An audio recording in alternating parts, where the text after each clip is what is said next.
अस्सलाम वालेकुम students. Previous जो लेक्चर्स हैं उसमें हमने लोकलाइज्ड पार्टिकल्स की बात की थी। यानी जिस तरह हमारा एक सॉलिड में क्रिस्टल लैटिस होता है, उसमें एटम जो हैं वो अपनी पोजीशन पे जो है वो फिक्स होते हैं।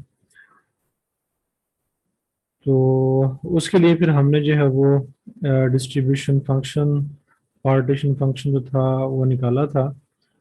तो अब ये वाला जो चैप्टर है इसमें हमने अ, हमारी जो गैसेस हैं जिसमें जो पार्टिकल्स होते हैं वो फ्री टू मूव होते हैं, उनकी मूवमेंट जो है वो फ्री हो रही होती है। तो उनको हम नॉन लोकलाइज्ड पार्टिकल जो है वो कहते हैं। तो इस चैप्टर में हमने नॉन लोकलाइज्ड पार्टिकल्स जो कि एटम्स की सूरत में हो सकते हैं या मॉलिक्यूल्स की सूरत में हो सकते हैं, उनके लिए जो है वो डिस्ट्रीब्यूशन जो हमें यहाँ पे देखनी है। और इसमें हम ये बात करेंगे कि अगर हमारे पास नॉन लोकलाइज्ड पार्टिकल्स हों तो उनकी जो एनर्जी लेवल्स होते हैं वो जो अवेलेबल वॉल्यूम होता है उस पे जो है वो डिपेंड करते हैं। एनर्जी लेवल्स अवेलेबल टू और पार्टिकल्स, यानी कि उनकी जो तादाद होती है, are determined mainly by the extent of V, कि हमारा जो वॉल्यूम वी है गैस का वो कितना है। तो जितना वॉल्यूम ज़्यादा होगा उतनी ही एनर्जी लेवल्स की जो एनर्जी स्टेट्स की जो तादाद होगी वो ज़्यादा होगी। और दूसरी उनमें प्रॉपर्टी ये होगी कि ये जो एनर्जी लेवल्स होंगे ये क्लोजली जो है वो स्पेस्ड होंगे, इनमें जो डिफरेंस होगा वो बहुत माइन्यूट होगा, ना होने के बराबर होगा।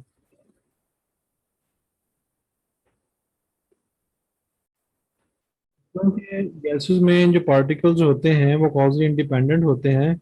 उसकी रीज़न ये है कि उनमें स्पेस बहुत ज़्यादा होती है और इतने वो क्लोज नहीं होते कि वो स्ट्रांगली एक दूसरे के साथ जो वो इंटरेक्ट कर सकें। तो they are not close enough together to interact with each other, तो which implies that density of the gas is low as compare to solids.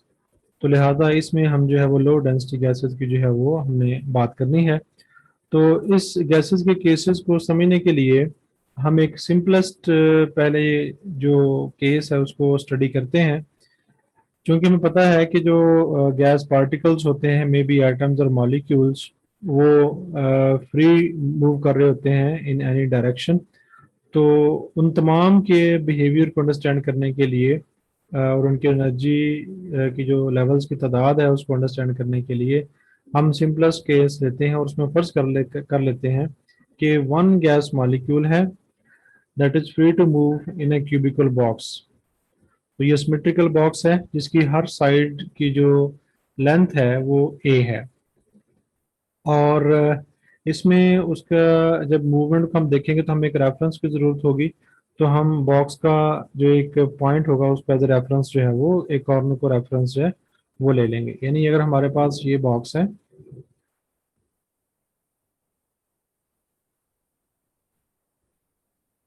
और उसकी हर साइड जो है उसकी लेंथ जो है वो ए है,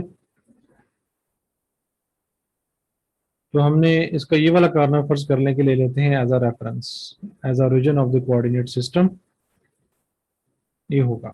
तो इसके हिसाब से अपनी जो पोजीशन है उसको जो है वो हम देख सकते हैं। तो एक कोऑर्डिनेट हमारा एक्स हो जाएगा, एक वाई हो जाएगा और एक जो है वो जी हो जाएगा।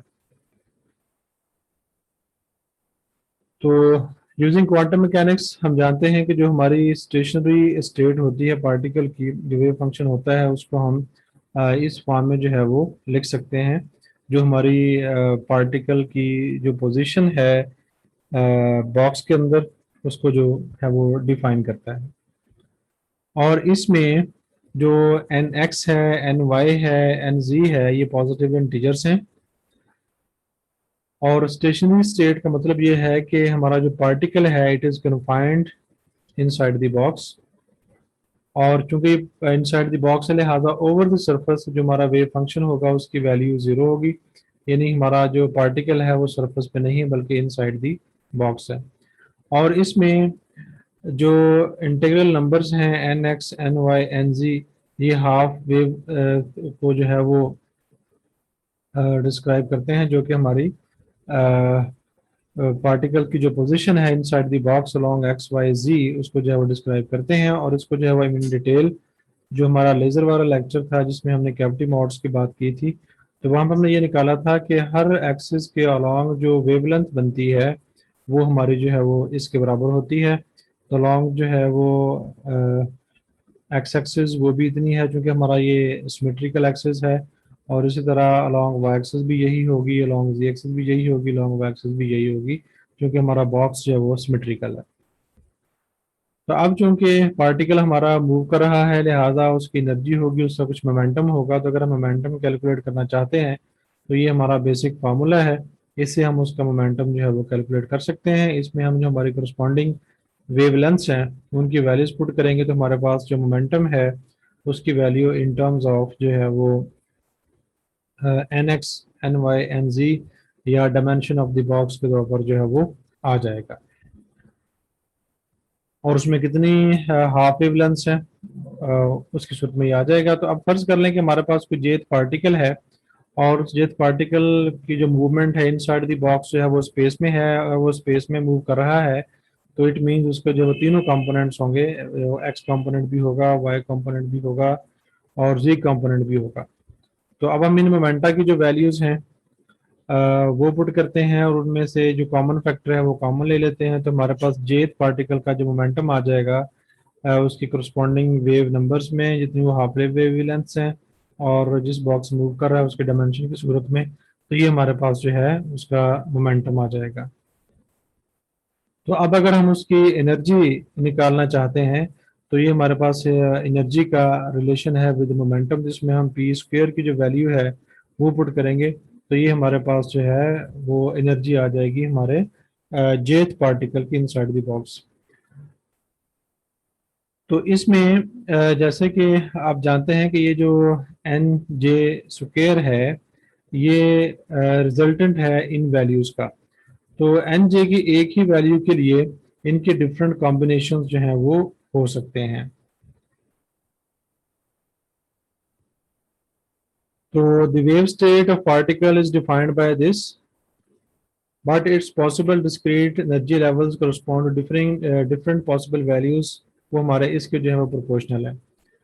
And not to individual values of n x n y n z, मतलब हमारा जो एनर्जी लेवल है जेथ पार्टिकल का वो इंडिविजुअल पार्टिकल के n x n y n z से रिलेटेड नहीं, बल्कि उनका जो रिजल्टेंट है तीनों पार्ट्स का जो रिजल्टेंट है उसके जो है वो प्रोपोर्शनल है। तो अब हमें पता है कि n x n y n z के डिफरेंट कॉम्बिनेशन जो है वो हमें सेम एन जे स्क्वेयर की वैल्यू जो है वो प्रोवाइड कर सकते हैं।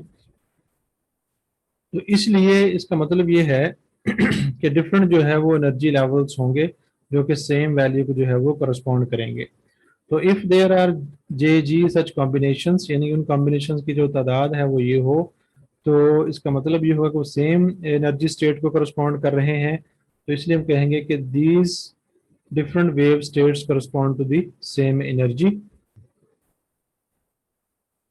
तो द एनर्जी लेवल और energy state is then said to be degenerate, चूंकि उनकी एनर्जी जो है वो सेम होगी और उनकी जो डिजेनरेसी होगी यानी उनकी जो तादाद होगी उसको जो है वो हम डिजेनरेसी कहेंगे। तो अब हमने जो पहले बात की थी कि जो हमारी एनर्जी है वो उनकी एनर्जी लेवल्स की जो तादाद है वो डिपेंड करती है वॉल्यूम पे। उसको हम यहाँ पे देख सकते हैं वेरी इजीली। अब हमें पता है कि volume of the cubical box जो है वो ए क्यूब के बराबर होगा। तो जब हम ए की जो वैल्यू है यहाँ से निकाल के इस इक्वेशन के अंदर पुट करेंगे तो हमारे पास जो रिजल्ट आ जाएगा वो ये होगा। तो although this result has been derived for a cubical box, तो हमने एक स्पेशल और सिमेट्रिकल केस लिया था, लेकिन चूंकि ये साइज या डायमेंशंस पे डिपेंड नहीं कर रहा, ये जो होल वॉल्यूम है उस पर डिपेंड कर रही है ई जे की वैल्यू। लिहाजा हम कह सकते हैं कि it holds for the container of for a container of volume B, चाहे उसकी शेप कोई भी हो। तो इसमें जो हमारे पास लोअर एनर्जी लेवल जो है वो हो सकता है वो फर्स्ट होगा। तो फॉर सच जो होगी वो n x n y n z की जो वैल्यू होगी वो वन होगी, यानी कि वन सिंगल हाफ जो वेवलेंथ है वो हो सकती है लॉन्ग एक्स वाई जी। तीनों डायमेंशंस में। जैसे कि हम कैविटी मॉड्स वाले लेक्चर में उसको पढ़ चुके हैं, लिहाजा जो हमारे एन जे स्क्वेयर की वैल्यू आएगी वो 3 आएगी, तो वो हम यहाँ पर पुट करते हैं, तो ये हमारे पास जो है उसकी वैल्यू आ जाती है फर्स्ट की। तो अब चूंकि इसको एक एनर्जी लेवल जो है करस्पॉन्ड कर रहा है, लिहाजा इसकी जो डिजेनरेसी है वो 1 है। तो so far we have considered only one particle in our box. तो इसी को जो है वो हम जनरल सेवरल पार्टिकल्स के लिए जो है जनरलाइज कर सकते हैं। If there are several particles and if they are quasi independent, मतलब उनकी जो इंटरेक्शन है वो ना होने के बराबर हो, तो there allowed energies are the same as of सब सिंगल पार्टिकल। तो उनकी एनर्जी लेवल्स वही होंगे क्योंकि आपस में इंटरेक्ट नहीं कर रहे, जो हमारे सिंगल पार्टिकल के लिए हैं और जो हमने इस इक्वेशन के अंदर जो है वो देखे हैं। अस्सलाम वालेकुम।